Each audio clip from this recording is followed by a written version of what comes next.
So, so I just saw this article based off of the title alone, and I was like, oh, it's going to be Russia, blah, blah, blah. Yeah, same as last time, 2016 all over again, and 2020, Russian collusion, all that bollocks.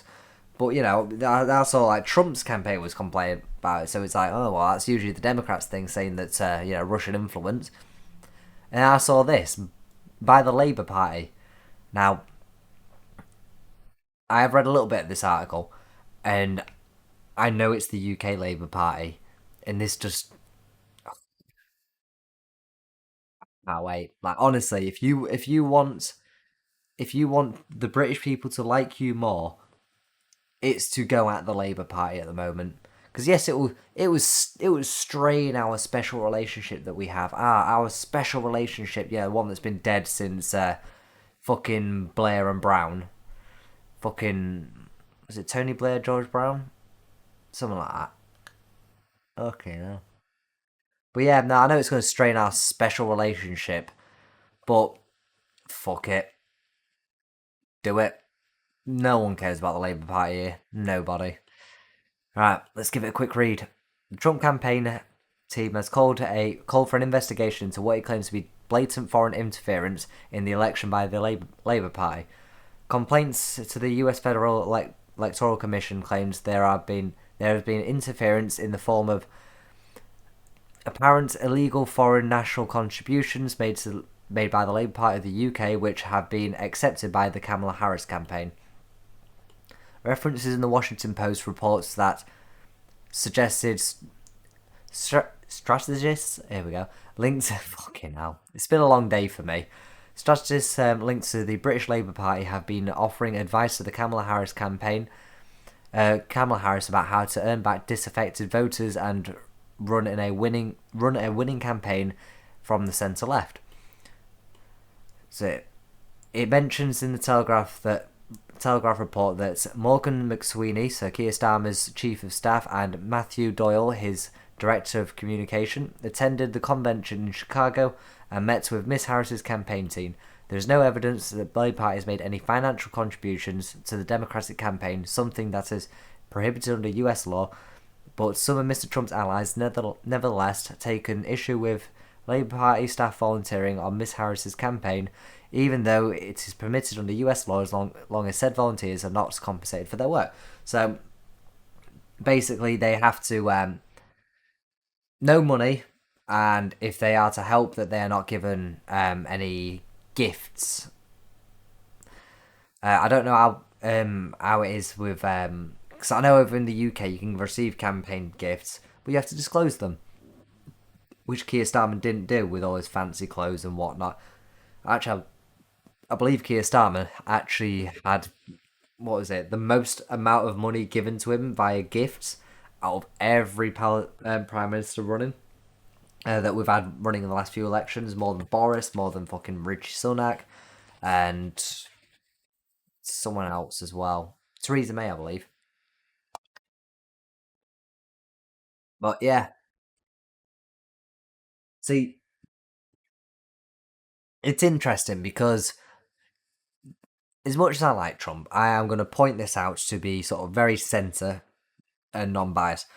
When Trump won in 2016, there was a donation made by Egypt for, what was it, 10 million, 100 million, something like that.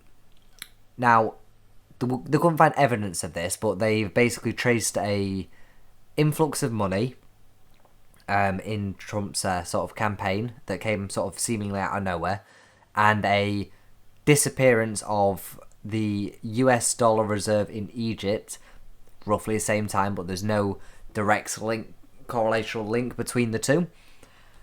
And I'm not gonna lie, I like Trump, but that one did look a bit suspicious. Looking at it, obviously there was nothing concretely brought to light, but then the investigation was thrown out because you know the Bureau of Intelligence is now run by someone else, a new president. And then also, if you're talking about giving time and whatnot, then surely the Democrats can put in the same complaints about Nigel Farage helping Trump. Because we all know it. Farage has come out and said it multiple times over here. When before he started running again as the leader of the Reform Party, he didn't. He said he wasn't gonna do it, but he felt it was dishonest. He said he was focusing more of his time on helping Trump with his campaign, and he was very open about that. But obviously, then he did run. I assume he is still helping the Trump campaign, but well, a bit of a tangent. So yes, we have nearly 100 party staff, former, blah blah blah, current and former, going to North Carolina, Nevada, West Virginia. So basically helping out in swing states. Why some Arab Americans seem to favour Trump? I have heard about that. Sorry, that one caught me off. I've heard about that. Apparently, Trump's doing really well in minority polls. I think the only one he's not is the black vote. He's doing well in the Asian one. He's doing well in the... Anyway, another tangent for another day. Participating in, yep. Fucking hell, Usher and Lizzo. Oh, for the campaign. I was like, fucking Usher's not relevant. And Lizzo's falling off as well. So, right, so this election is not the first time both Labour and Tory staff have campaigned for the Democrats and Republicans who were closely linked. So, yeah, as I said, although Farage is Reform, he's not a Tory, he's been helping out as well. David Axelrod, fucking, you know, I am so glad because I do a lot of stuff on Venezuela. Not a lot's been happening, that's why I've not uploaded it for a while. But it's nice to read names that I can actually read. I don't have to put an accent on for, and I have no issues reading. Because, like, as much as I'm learning Spanish, I'm getting better. There are still a few curveballs that throw me off. A former advisor to Barack Obama helped Ed Miliband's campaign prime minister in 2015, whilst Jim Messina, another former Obama campaign alongside Sister David Cameron's campaign that same year. Senior Conservatives in the UK, notably former Prime Minister Liz Truss, have also attended high-profile Republican events, including the National Convention in July, as recently in the last month. So Keir Starmer's former pollster Deborah Matheson has reportedly met Miss Harris's campaign team in Washington to share the advice. Yeah, blah blah blah. So basically, it's people pushing their own sort of ideology, their own sort of, you know what it is.